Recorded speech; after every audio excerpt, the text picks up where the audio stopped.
Horizon, and the 4-day battle to see who is the world's best paintball team is almost here. Who will emerge as the champion? Go watch all of the intense battles now from the 2020 NXL World Cup, only on GoSports.com. The driving mission at Go Sports is to bring you the best paintball content and broadcast in the world, behind the scenes, in the pits, and on the field. To continue this mission, we're rolling out a renovated website platform across the board, with easier search functions and a more robust chat system for better interaction with your fellow fans. Dive farther into the game with a new integrated stats portal. Get your insight into the game anytime, anywhere, with an improved functionality across all mobile devices. Check it out now. Welcome to Go Sports Live. I'm Matty Marshall. I got Todd Martinez in the seat today. We got a decent amount to talk about here, as Todd and I always do. Big announcement here this week. Todd Martinez is going to be moving over from the Los Angeles Ironmen to coach Houston Heat. We're going to be discussing that move. We're going to be discussing his career, what he thinks about the top teams that Houston Heat's going to be throwing down to get a little redemption at 2 ninth place finishes for Heat. Also, we just got back from Florida. We got to talk about that event, and we are going to be heading to Texas here to shoot the next Ultimate Shootouts, 5 and 6. It's looking like it's going to be a stack cast. We'll have some shows in the next couple weeks leading up to that event. So without any further ado, Todd, first and foremost, how you feeling right now, man? You should be feeling pretty excited, I'm guessing, right? Yeah, I'm definitely really excited. It's a new opportunity, a new chance to go out there and prove myself once again. I've known all the guys on Houston Heat for a long time. Big fans of each and every one of those guys from top to bottom. And, you know, part of taking on this new role is getting to know those guys even a little bit better and, you know, find out who they really are and how we can be successful as a team. So, you know, it's so much new stuff to do, new preparation, new excitement, and I'm really looking forward to it. Yeah, it is kind of cool, and it does work out in a lot of ways because you're local San Diegan as well, as I see, as everybody knows. And Heat also, this is kind of their home base. I mean, I know it's Houston Heat, they play everywhere, and they have the resources to go wherever. But Randy does have a house here in in between San Diego and Orange County, but still very close. So it's kind of, location is great for you. And also, I really feel, and maybe let's just jump in. You know, again, I want to remind everyone how amazing of a career you've had. So I do want to go a little bit down the rabbit hole and remind the people, the teams and coaches the teams you've played for, and the people you have coached before, in the recent past, and right when you got out from being an all-star player.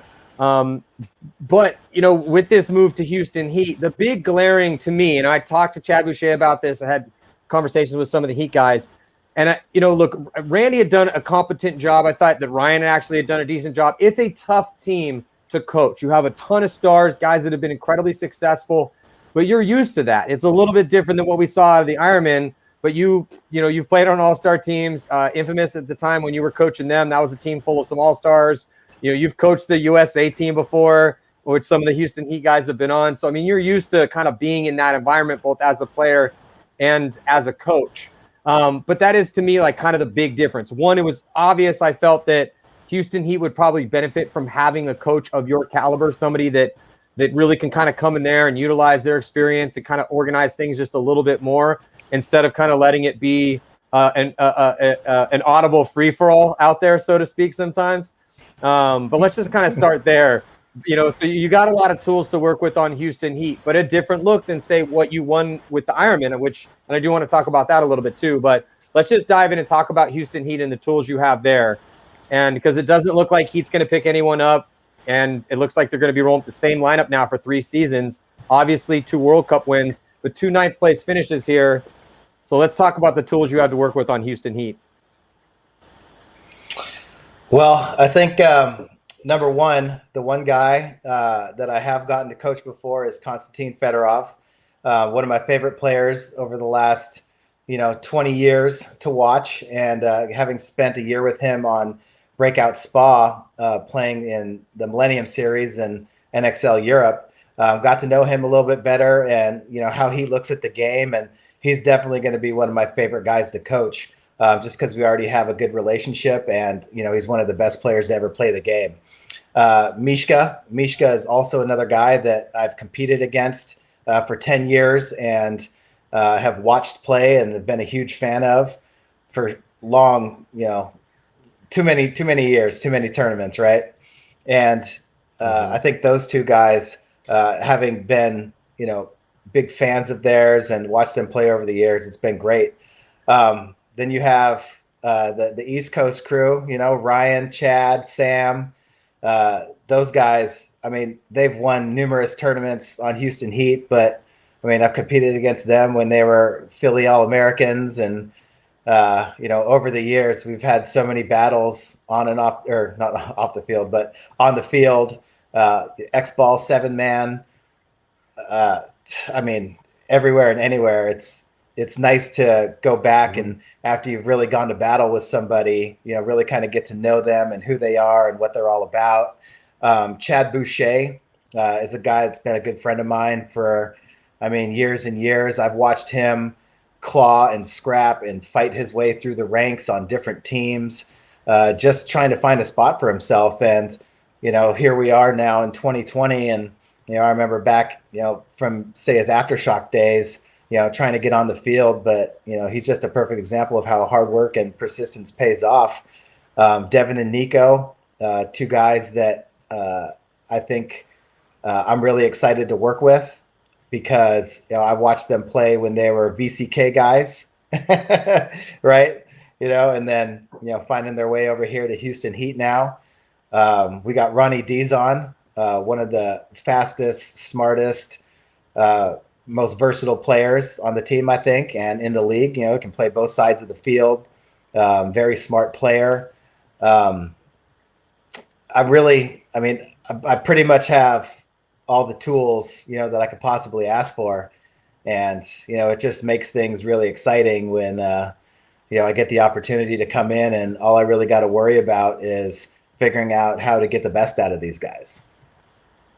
Yeah. Did I miss anybody? Well, and Did I miss anybody? No, you got everyone. That was everybody. Okay, everybody. And then we'll Ryan Smith. There's Ryan Smith too, but I'm not sure if you mentioned him. Oh, and Ryan. There's Ryan Smith. Ryan. I meant to so Ryan with the VCK guys. Yeah. Well, I think the thing that I like, obviously it is what it is with Houston Heat, and what they have working there is a team that knows that they can win. And they've been very successful. There's a reason why, Randy, aka Sarge, Randy Smith, the owner of the team, hasn't changed his lineup in now going on 3 seasons. I remember, I played some golf with him at the beginning of last season, and we had a talk about it. And he asked me, he's like, I got dudes hitting me up. He's like, what do you think I should do? I mean, do you really think I should pick anyone else up? I mean, this is after he had kind of made a statement, at their dinner saying like, hey, we just won the World Cup 2 years in a row. We're not making any roster changes. And then, guys that have big names and are real good are hitting them up like, hey, can I get a spot on the squad? Let me get some of that. Let me get some money. And he was like, dude, I have this awesome team that's just won the World Cup. Are we as consistent as we could be? No. Could we win more tournaments? Sure. But I like all the guys on the squad. I really like the vibe that we have. We've won the World Cup 2 years in a row. I mean, would you pick somebody up? And I'm like, bro, that's a very strong case. I mean, you don't really need to pick anyone up when you've won the World Cup for 2 years in a row. And one time coming out of the wild card round too, making it super dramatic. So, and then multiple guys on that team have stepped up over time. So, when you kind of look at a guy like Nico, I mean, Nico has gotten a lot better and they can count on him as an offensive weapon, but you don't need Nico to go off. You don't need Ronnie to go off all the time because they have so many different guys, I mean, if one of those guys isn't going off, then maybe you just put, Mishka over there and you have, or maybe Moorhead plays the D side. And then, on the Snake side, you got one of the best ones to ever do it, Chad George. But then Ryan Moorhead can go as the one sometimes if Chad's, if his ankle hurts or whatever's, there's a ton of options on Houston Heat, center, Snake side, D side. The question, though, I think we got to talk about it, and we can kind of look at the two performances. Again, asterisk year, we only had World Cup in Vegas, but 2 9th place finishes for Houston Heat. So maybe we can just start at World Cup. And just want to go kind of game for game real quick as a summary. So Houston Heat beat Revo, and we know how good Revo can be when they're on, by 2, very first game. Then they play San Antonio X Factor and lose by 5. Then they beat the brakes off the Outlaws, Mercy Rule win 8-2. And then they have a really close win against Seattle Thunder, a 1-point game. Then they move on, squeak through to the wild card round, and then they get beat up by Revo that time, 7-1. So maybe we can start there. Obviously asterisk year. What do you think, just in general, and then we can go through Vegas too. But I kind of want to you to weigh in here. And what do you think they were missing this year? 2 ninth place finishes before we get to Vegas, but same roster. What do you think? They missed. Well, to be honest, I didn't watch. Yeah, to be honest, I didn't watch every single one of Heat's World Cup games. I started going back and watching old Heat games, but I started a couple years ago, so I could kind of move forward and see how things go. And I haven't gotten to World Cup yet. But just one thing, in general, coach speak is just, it's not always about your talent. It's about your commitment and your focus and playing as a team. And I know one thing that's really hard is, getting to the top, but it's also, staying at the top.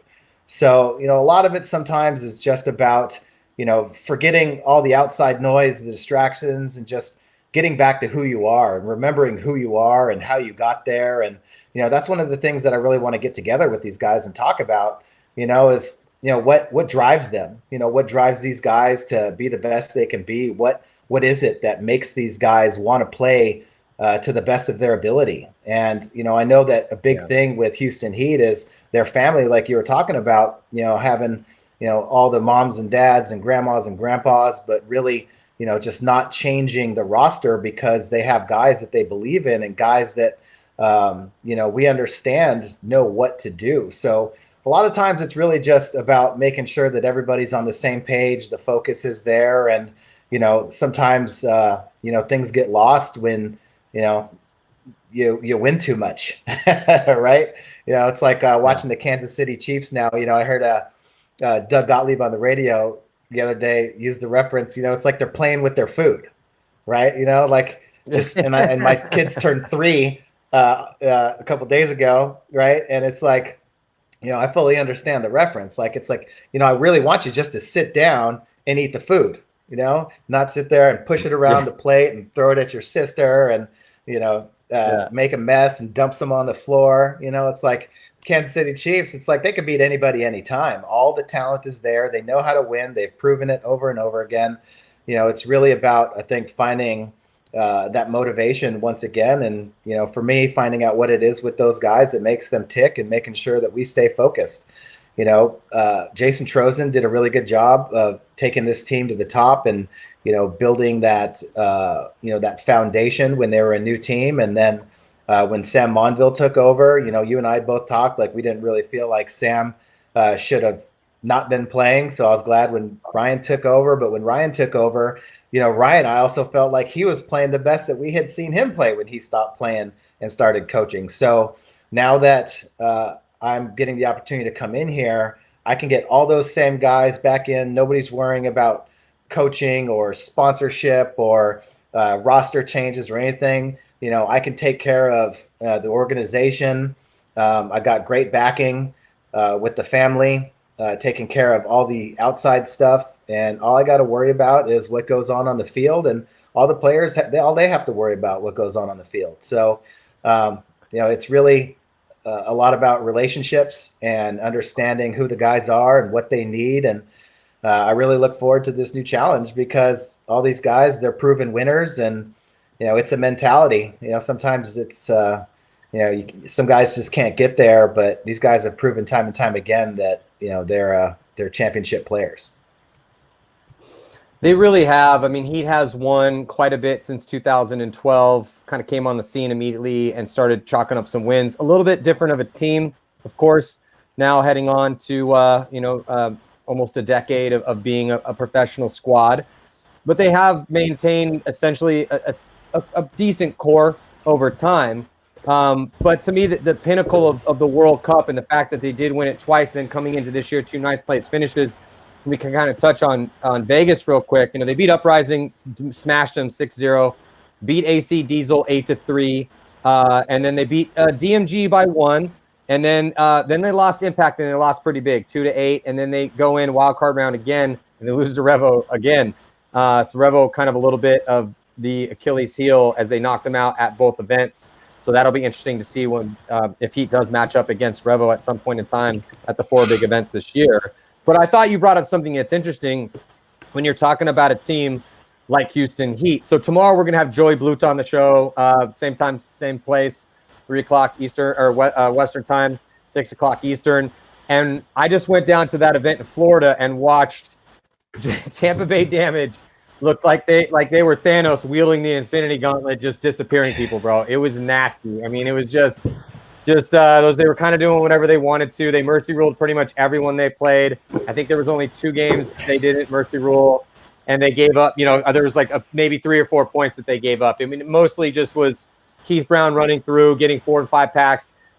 Chad Bouget looking like he's 22 all over again with his 32-year-old or 28-year-old experience. And then, and I mean, Holiday put up a 3. It was just nasty. I mean, pretty much everyone. Jacob has, well, he hasn't lost weight. He just has taken weight from his stomach and put it on his shoulders. Because when I saw him, Rich and I looked at him, we're like, look at Jacob out there looking kind of slim.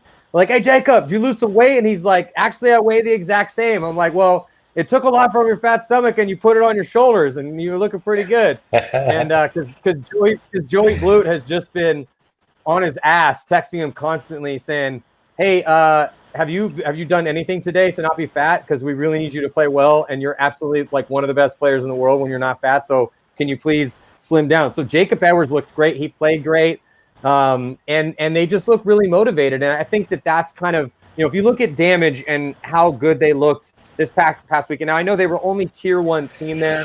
The only team that has that at least the kudos or the accolades of having won tournaments in the past. All the other teams there were teams trying to come up and earn some stripes in the pro division, but they were just doing exactly what they were supposed to do, just pushing people around and chalking up just ridiculous kill streaks.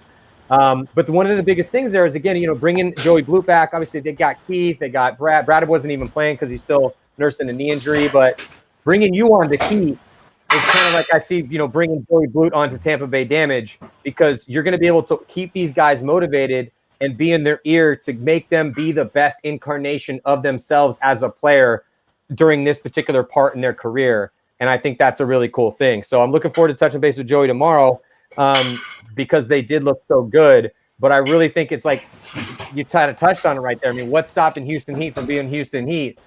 It's motivation, man. I mean, if you're as good as Konstantin Fedorov and as nasty as he is, I mean, and you know how good you are, I mean, it's kind of hard to summon that demon as often as is needed to be elite. It's like, and I've had conversations with Oliver recently, and he's like, one of the reasons I retired is because I didn't have the demon in me anymore. It was really hard for me to go to the field and summon that demon, but that's what a good coach will do. So that's why I'm kind of looking forward to seeing you give those guys some motivation this year.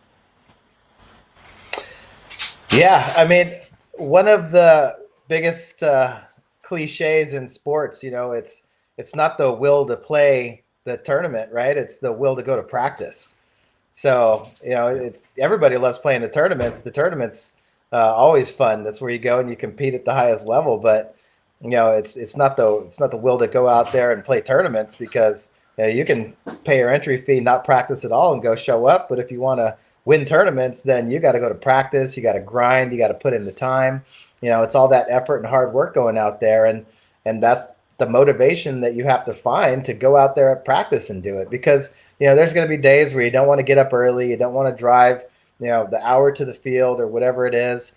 But some guys are still waking up, even though if you've won 2 World Cups in a row. There's somebody out there that's waking up at 4 o'clock when you're waking up at 6, and he's running laps and doing push-ups and getting ready before he goes out to the field, with the only purpose is to kick your ass, and you got to know that there's always somebody that's out there working harder, trying to take your job and do what you do and win the tournaments that you're out there for. So, I mean, it's really just about, finding that demon, what pushes you, what motivates you, and getting out there and getting after it. It's really easy just to show up and play with your food, show up and decide that, hey, I think I can flip the switch whenever I want, or you can be ready and prepared and motivated and just leave the light on all the time. I think that's a huge part of it too, because eventually your time will be done. So, regardless of how good you are, and a lot of these guys are going to be able to play into their 40s. I mean, look what Brady's doing in the NFL. Look what Ryan Greenspan just came off a World Cup doing. But still, it's not so much age, it is so much motivation and if your body will hold up. But when I was down in Florida, one of the first guys out there, so we roll up early. Most of the teams aren't even there yet. The teams are there still, just grabbing each other's ass in the parking lot and eating some and drinking some coffee. And there one guy out on the field was Ricky from the Outlaws. I think it's Ricky Smith. Ricky? Have you met him before? Yeah, so Ricky was out there, and I see him, and he's like, hey, I'm like, man, you out here already walking the field? I'm like, that's what I'm talking about, man. That's what it takes. He's like, already out here. He's like, bro, I got a workout in already. I'm like drinking, still kind of groggy, drinking my first couple sips of coffee. I'm like, Jesus Christ, bro, that's okay. I mean, that's what it takes. I mean, he's not there yet. He just got on the Outlaws. He's trying to make a name for himself, and that's what it takes. I mean, we're it's everyone else isn't even there yet. He's already out on the field. He already woke up and got a workout in. So it's just kind of hard because once you are a multi-time world champ and, you have the accolades that Houston Heat. I mean, this is one of your challenges that you're going to have. This is the challenge that Joey Bluth has. I mean, this is something he talked to me constantly about having to, he's got to fine tune these guys and keep them mentally just as motivated because, like Chad Bougier doesn't necessarily have to go out and do running and shooting drills. I mean, he should do those things, and he does do those things. But him doing situational awareness drills and running and shooting drills, like he has to do all that stuff. But ultimately, you want to get him dialed in mentally so that when he shows up, he's the best version of himself. Because I mean, he's going to be an amazing. He's going to be a threat, and that's what you need. So I think that, the motivation part of it when you're dealing with the superstar team, it's a little bit different than kind of what you had with the Ironmen. And this is kind of where I'd like to kind of go down memory lane a little bit here with some of these other squads and kind of just remind everybody, I mean, you've won with the Ironmen, you won with Infamous, you won a lot as a player. I mean, you brought Vicious into being relevant and got him pretty close. You did a lot with what you had over there. So, I mean, you've definitely done well in your career with each one of these squads. You're giving me that look. You want to start there, or where do you want to start? We can kind of start with Vegas. I just think it's interesting because, with Heat, again, you guys, you're multiple-time world champs, but you are one of the only teams that won a tournament this year with the Ironmen, but totally different story there. You're picking up guys like, legends like Nick Sloviak and A-Rod, but then you're picking up boot rookies like Peyton, who hasn't proven himself, and then LJ, who won, he's not a rookie anymore. It was a different mix of dudes, but somehow find a way to get the best out of those guys. So it's just, you've been in a lot of these different scenarios. So let's just kind of go down memory lane real quick and talk about it. Well, what I was laughing at was with Vicious, and like some of the things that bug me the most are not are the tournaments that we lost. The things that stick with me the most are the tournaments that we lost, sometimes more than the tournaments that we won. I've coached 4 teams now, right? Infamous, we won a couple tournaments with Infamous. We brought in a bunch of really good guys when we had our 2010 kind of merger with Aftermath. We got Bobby, Marcelo. We had A-Rod, Savino. But we still had John Richardson, Travis. We had a great squad. We went out there. We won a tournament. Then, we rebooted Nicky Cuba, of course, obviously, my boy.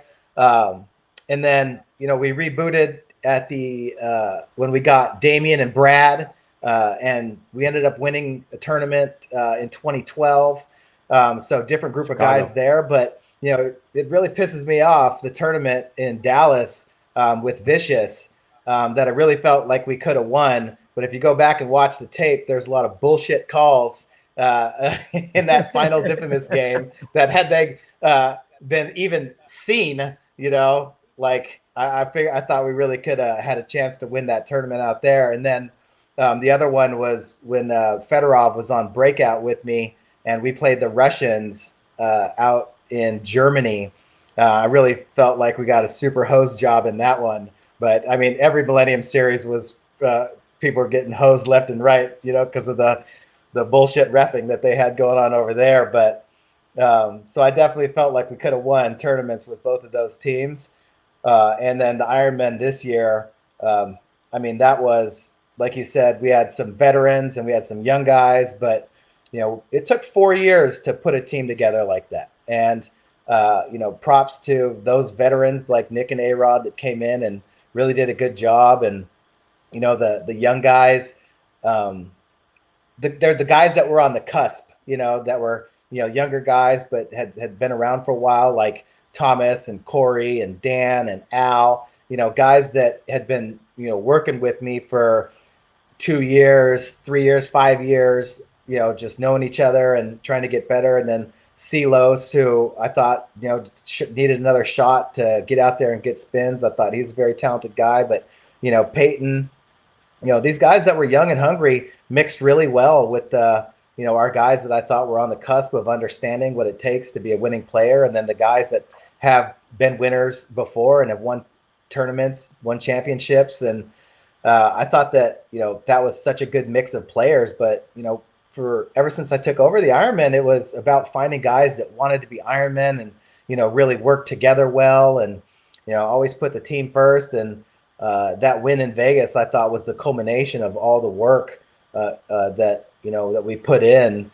All the guys that had been there came, left, stayed. And our coaching staff with Fran and Nikki. It really was. It was something special to win that tournament in Vegas this year for the franchise, for those players, and for me personally as well. But coaching teams that I've coached, have always been, I've taken on teams with a lot of guys that haven't won before, and that was the part that was really fun for me, was trying to teach guys how to win, how to play winning paintball, and that's just the big difference here in this new situation with Heat, is that these guys have all won before.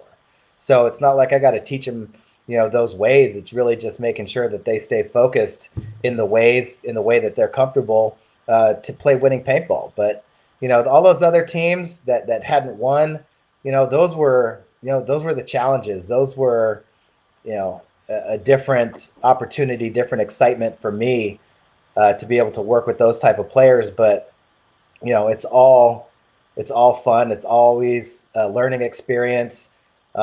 Like I said, it's always just about the relationships with the players. I love players, getting to know people and who they are and what makes them tick. And all those players that I've worked with coaching over the last 10 years, they've all made me a better coach too. So, I'm just excited to get a chance to keep doing what I'm doing with a bunch of guys that I know are good guys and good friends. And now I'll get to know these dudes better. So 2021 should be a lot of fun. Definitely. So what is your, I got to ask this question, but so if you could kind of put it in your words, the transition from the Ironman to Heat, what happened there in, from your point of view, or what you would like to say?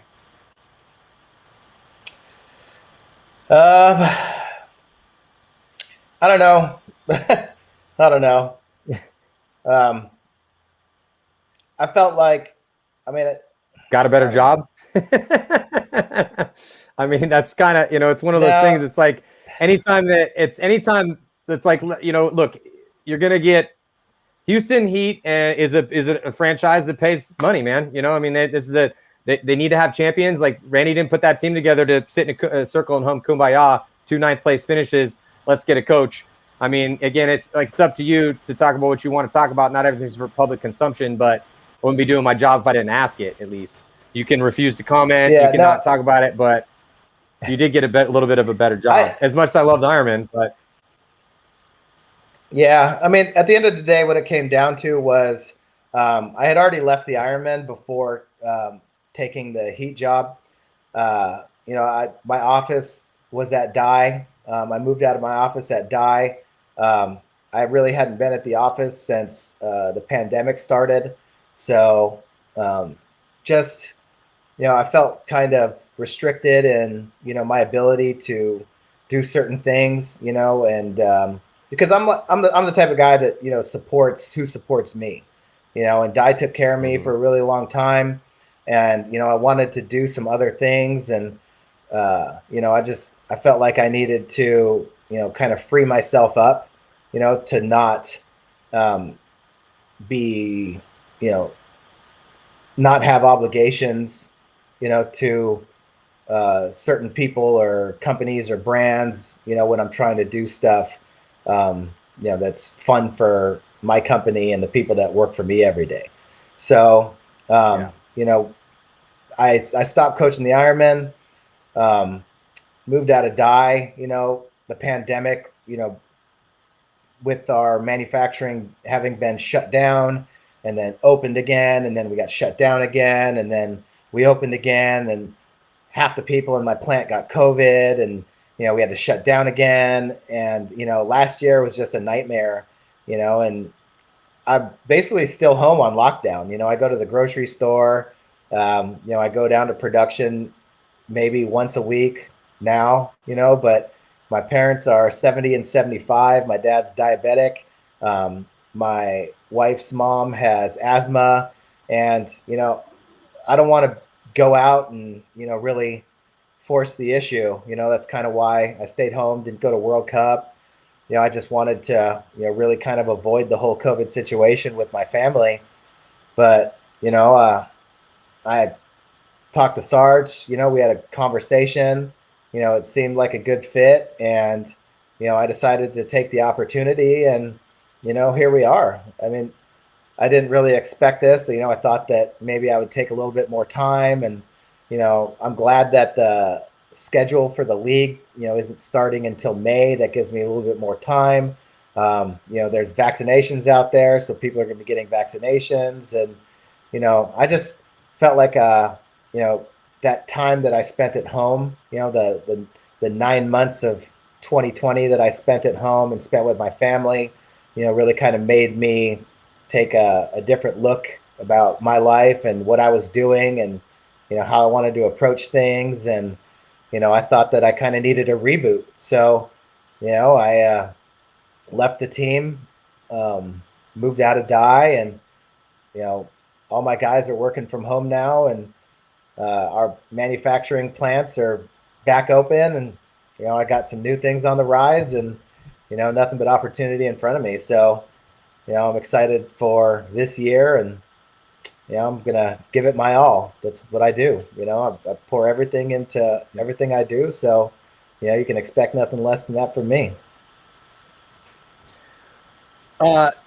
There's a lot of guys out there that if they're not coaches, maybe leaders on teams. I mean, there's a lot of divisional paintball teams out there, and not everyone's a soldier. Some guys are very much the people in charge of making sure the team gets there, and then there are the guys that are in charge, and maybe if they're not there yet, but one day want to be the guy that's in charge, running game plans, just being a leader. So I kind of want to go through each one of these teams that you've had to be a leader on, because they're interesting. They're all completely different.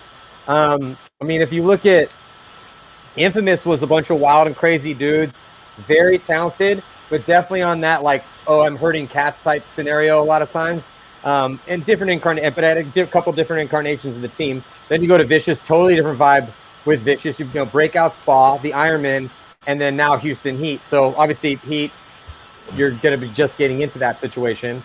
And then also even coaching Team USA. But if you could is there any lessons you learned or any information you gleaned in these different situations you've been in? And maybe we just start with Infamous. What did you learn just going into coaching from having been a player in that situation with all those crazy dudes?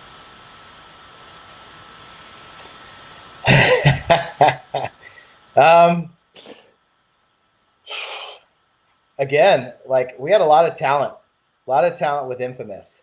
I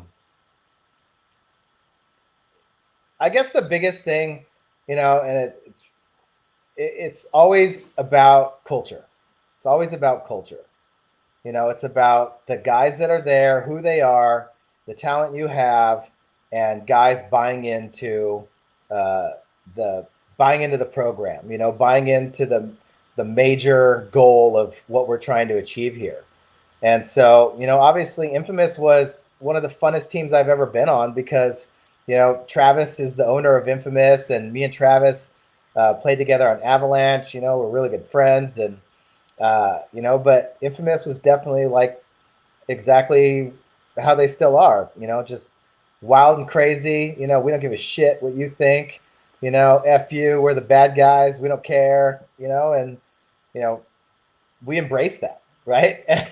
And we were able to win a tournament. That's why I thought the guys that we brought over to Infamous were great fits, right? When we brought over Marcelo and Bobby, Nikki, those were guys that were just guys that knew how to win, guys that had attitude, guys that were, kind of needed that time for themselves, but also, they came and really helped the team kind of get back. Infamous had won tournaments before, but not exactly consistently. And, that's just kind of what we tried to bring. But, when we brought in the 2012 squad with Sos and ZP and Brad and Damian, again, those are guys that perfectly fit the Infamous mold, and they were fun guys. I mean, Damian and Brad were there, I believe, at the end of 2010, I think it was, or the end of 2011. I can't remember which one it was, but 2012 is when we brought all those other guys over, I believe. And, they were perfect for that team, and I thought we had a really solid team. We won a NPPL tournament, won a PSP tournament, and, it was great. But, the complete opposite was Vicious, right? Coming to Vicious, opposite. Family, homegrown team, like I definitely came into a different culture there, but, their culture helped them win every divisional tournament that there was. Greg Pauly ran the organization before I did, so he was very strict on, a lot of different things and how it was run. And, I came in and took over. But I mean, it was a very professional group of guys.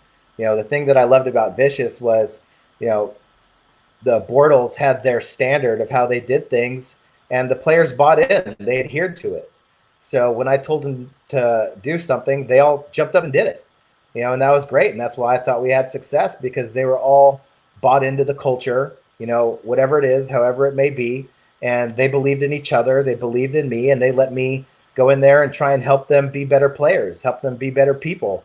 And I thought that, I was very appreciative of, what the Bortles did for me and giving me that opportunity to, lead that team and, take those kids that they believed in. And, that just goes to show once again that, they had success in that divisional level, won all the tournaments. And then when they got to the pros, it was really just about consistency and believing in yourself and doing things the right way. And all those guys jumped on top of it. And, I was really proud of the way that those guys played. And, we got to the finals once, but there was a whole lot of close games and, events where, we beat some really good teams. The hardest thing is consistency, right? I beat all the best teams with teams that were ranked in the lower divisions, right? But, you can beat a good team one time, but to win a tournament, you got to beat a lot of good teams. So, that's, something that, I try and, really preach with my guys. It's just about consistency. And then, with Breakout, trying to go over there and coach a bunch of Euro guys. And, that was probably some of the funnest coaching, some of the funnest times I ever had, because, I had Archie coming in, and, I got to work with him, one of the best players to ever do it as well. And, he was super cool, and the team was super cool. And, those guys listened to me, and, we just went straight in, started beating everybody 5-0, 5-0. We had a big, long streak, games that we had won. And, I learned from those guys a lot, even though, we're a bunch of European guys and a guy from Texas and a dude from San Diego playing against Impact and Heat. And, there's Tauntauns, like some other of these good teams, but to be able to come in and just, have guys that accept me for who I am and what I say and are willing to give it a shot, it's what makes it all worth it. It makes it worth it, makes it fun, and it teaches you that, you just have to go in there and, stick to the program and figure out who the guys are and figure out what they do best. And, that was, that's what I learned, essentially. from all those different teams and all that time that I spent with all those different players. And then the Ironman win this year, which I just thought, I was talking to Henry Sense from Revo the other day, and sometimes we'd be like, oh, Matty played on the Ironman, that's why he's so stoked on that win. Like, not really. Yeah, I'm glad that the Ironman stopped sucking and they actually put a goddamn win on the board after 10 years. That's great. But if you look at where the Ironmen were before that actually happened, and the lesson and the giant boost of confidence that should go to every single person in the pro league and what's possible. I was there at the practice when you were like, hey, Matty, come and we need some old school Ironman dudes to talk shit to these young kids and let them know what the deal is. So we show up with some old salty dudes and see the talent that, and I'm thinking like, all right, this team's decent, but there's no way I didn't think you guys were going to go to Vegas and win. And the fact that you guys were able to do that to the Revos of the world, to the Infamouses of the world, to the AC Diesels of the world. I mean, even like the ML Kings, the one team that really looked good other than Tampa Bay Damage this past weekend in Florida was the ML Kings. They picked up it kind of reminded me of the Ironman a little bit, just instead of Nick Sloviak and Alex Rodriguez, it was Greg Montalvo and Kyle Berry. Everyone else around Greg and Kyle were guys that hadn't really proved themselves to me. Guys I'd never really seen play before, and they looked good. They went undefeated on the first day. I mean, they pretty much got smashed by Damage, but everyone got smashed by Damage. But they didn't look bad, and they looked like some guys that I don't know how long it's going to take him, but with the right trajectory and as long as they don't mess around, and they actually do situational awareness drills. That's a team that could be competitive. They could make some Sundays, and so that's why it was really cool to see that win. But we've talked a little bit about this year, but since I got you here before I let you go, I mean, again, the lesson there. I mean, never give up hope, right? Because I remember you were just preaching to those guys like, hey, believe in yourselves. I believe in you. Believe in yourselves. Like, this is possible. We can actually do this. Yeah, absolutely. And that's good to hear, because the ML Kings obviously had a foundation in the Mars brothers. Those two guys, when they're together, I mean, normally it was just Peter or Pavel here mostly, right, that played in the U.S. But, I mean, that guy is a guy that you can build around. If you have a guy that can shoot a guy on the break every single game, well, now you just have to build around that guy. When you have some dude that can guarantee you he's going to shoot a guy on the break 8, 9 out of 10 times, well, then you just have to find a guy that can make the snake and have smart decisions, and guys that can support him. But, you gotta keep finding guys. You got to keep looking for the guys that want to work for it. I know Kyle Berry, he's been around for a little bit, but, if that's what it takes, Montalvo's been out there grinding with this team pretty much, I think, since the beginning when they started playing in the U.S. And it just goes to show that, you put in that time, you put in that work, you can build. But, understanding what you have to do, you have to have the talent, but, the teamwork is so important. And, if they can get a couple guys over there, then, that's what we need for the league, right? We need the league to get better, to have these tournaments and give these guys some time. But, you got to give guys opportunities. You never know who you're going to find. I saw Damage picked up a couple of guys. I think one of them was McGowan, who's been around, PC Katana. Yeah, he's always been good. He's always had talent. Yeah. And then another guy who I'd never heard of before. So maybe McGowan finally finds a home where he can be super productive. And, whoever this new guy is, maybe he can come in and learn from the guys that have won championships several times and know how to play, know how to communicate, know how to win, and, fit them in the system. Just like when we saw Keith Brown show up in, I think it was 2011, and we're like, oh, look at this kid. This kid's got talent. He was super fast shooting people, but look at him now. He just destroys the league. One of the top snake players in the league. Dude, Keith Brown looked like he was 10 feet tall out there this past weekend, literally wielding a belt-fed machine gun, and just shooting at dudes that had slingshots out there. I mean, Keith Brown was doing kind of anything he wanted to do. It was nasty. It looked really impressive. Yeah. Yeah, just bullying Harris And then the new guys around the whole field. Yeah, Harris. So New York Extreme had kind of it was a fun event. It was really it was a very fun event. New York Extreme only had Tim Stetzel there and Harris Hussein from their starting 5, and then they had brought out Straza, Brian Gutierrez, Callie. Shout out Wolfpack. What's Callie's? Yeah, dude. Straza looked pretty good, man. I never really sat there and watched him play a ton of points in a row for 3 days. I was impressed. He knows how to play the game, dude. Like, and he was real fun off the field. He was good on the field. He was in a bad spot a couple times because his front guys would die around him. And then anytime he did mess up, he'd come over and be like, "What'd you guys see?" And Rich and I would be like, "You should have done this." And he'd be like, "All right, thank you so much." And then he'd go back and, he was a sponge. I was highly impressed.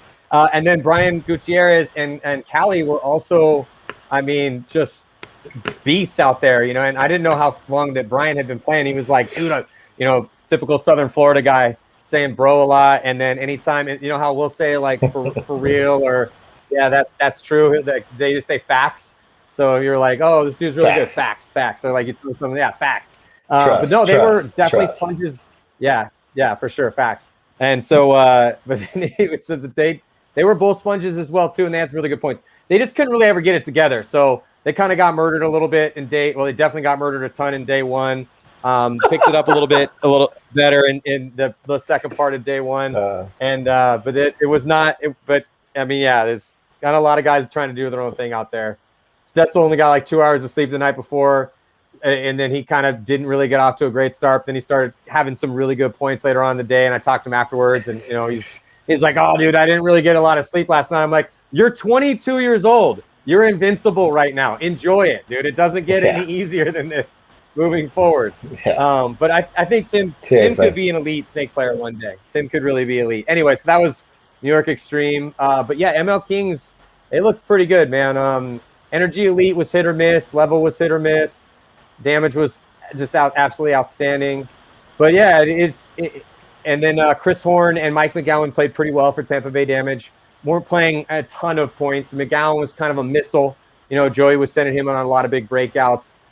Chris Horn was playing, pretty good, man. They had pretty good looks, but they were just, I don't know. I want to see him play a good team. I think Damage could be legit this year. That's kind of the last question I want to get in to you before I let you go, because you and I could sit here and talk about this all night. So, okay, Houston Heat is always going to be a threat. San Antonio X Factor always going to be a threat. Dynasty just won the World Cup. Tampa Bay Damage, we're just talking about them too. Obviously, Edmonton Impact is reloaded. And then AC Dallas is going to not be the same team as they were. I'm interested to see what the Ironmen do and then what the Russians do as well too. Obviously, the Russians weren't able to get all their guys there, but there's a lot of these teams in the mix. And then we got teams on the periphery right now that could be real good this year. AC Diesel, Los Angeles Infamous. I don't know. That's why I kind of wanted your last thoughts or the last little conversation we have here is, who do you think is going to be sitting top 10 this year? Who do you think is going to be battling with you guys on Sunday and playing for the big prize now at the beginning of next year, because it's a different format now? Well, I'm going to kind of stick with my picks from the beginning of 2020. I think one of the most dangerous teams out there is going to be Tampa Bay Damage. I just feel like Joey pushing those guys, they're kind of reinvigorated. But, when they picked up Brad McCurley, I thought that Brad McCurley was such a huge pickup for them and such a huge loss for AC Dallas, just because I know him, and when he's at full strength, he's a wrecking ball in himself. And I really thought that Damage was another one of those teams that needed some motivation. And, nothing like Joey Blute getting on you, every single day about, what you're doing and who you are. But I thought that Brad McCurley and Jacob Edwards were going to be a pretty dynamic duo over there on that Dorito side for Damage. I do really like Revo's squad. I've been sponsoring Revo now for, I think it's like 12 or 13 years. Henry's a good friend of mine, even though it's a total jerk. It's just general buster, just one of those guys you just want to kick in the face. Like I love Henry, and I really think that Revo has just been on the verge, tournament after tournament after tournament. And if they get their whole squad there, I think it's only a matter of time with them being on the cusp for so long that they can finally get over that hump and, win a tournament. So, I'm going to try my best to not let that happen. But I think that Revo is one of those teams that can really have a shot to win a tournament that hasn't won one before. The Russians are always going to be dangerous no matter what. I think that they'll get their stuff together. Impact just picked up 2 Golden Barrel guys, Matt Jackson and Alex Rodriguez. Having worked with Alex, like he's is one of my favorite players. Obviously known him for a really long time. I love him, I hate him, I love him, I hate him. Love him again.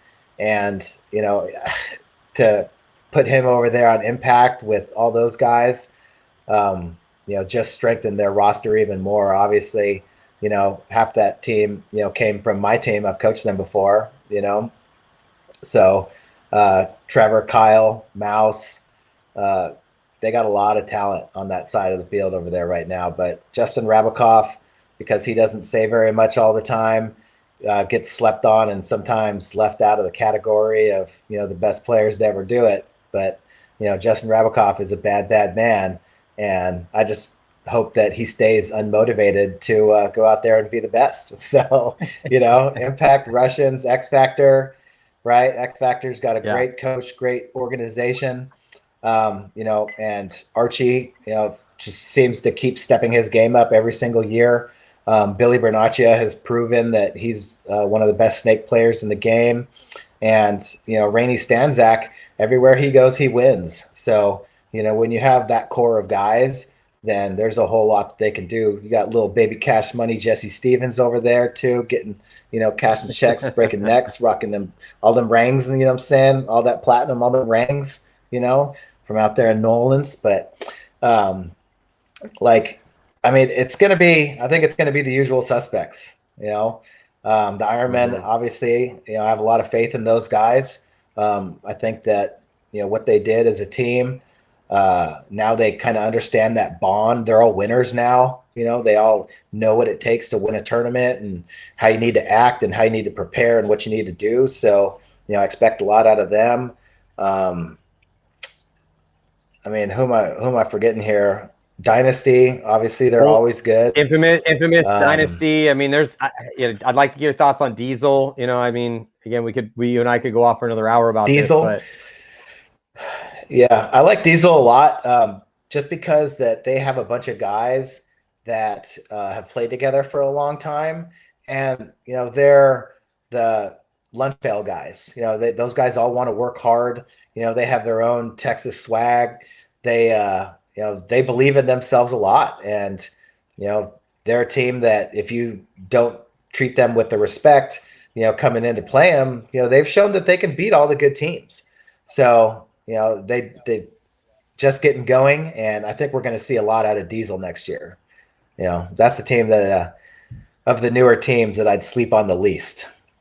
Between them, LVL, NRG, I really think that Diesel is going to be the team on the come up.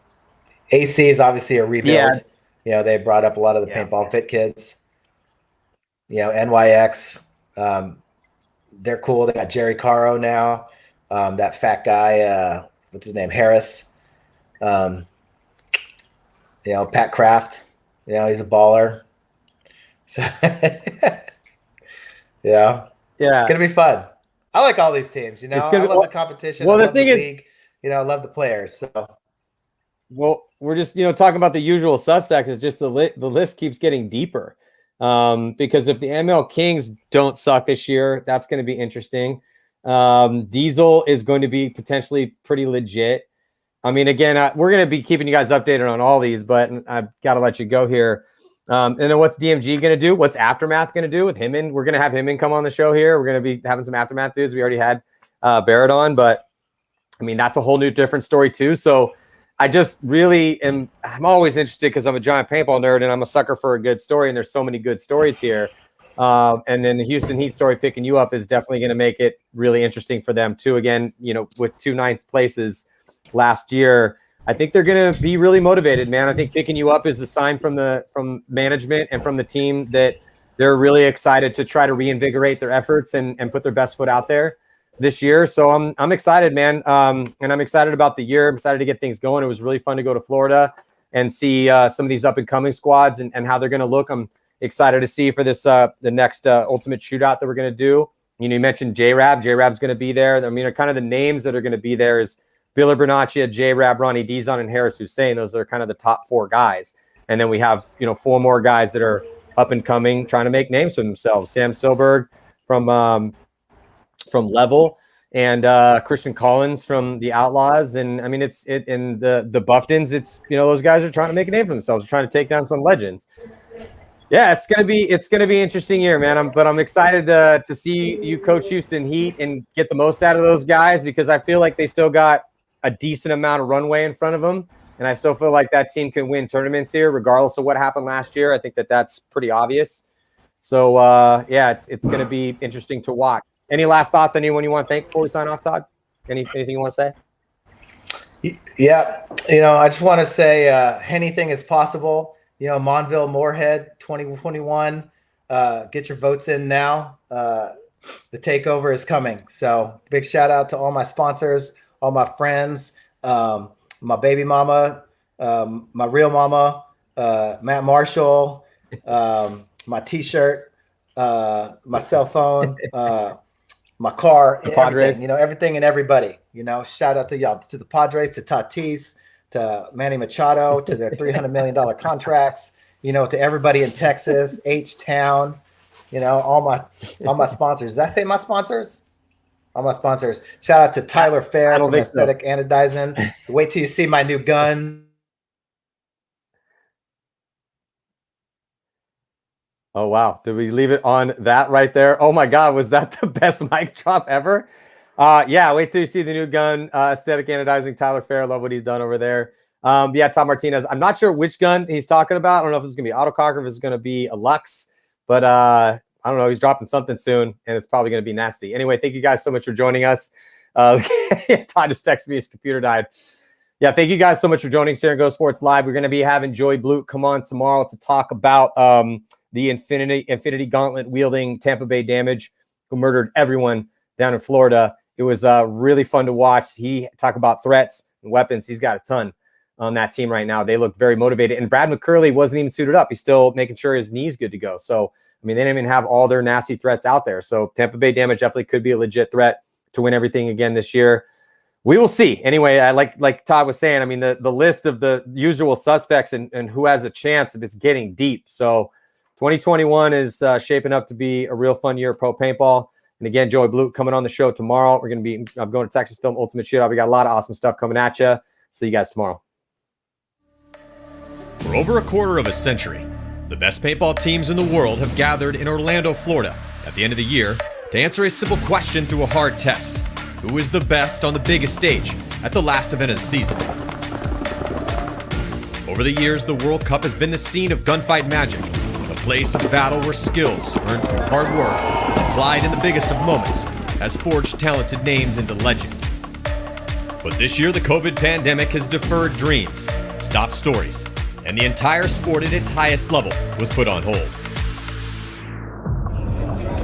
With only one NXL event in the books, the middle of the season became the longest off-season that we have ever had.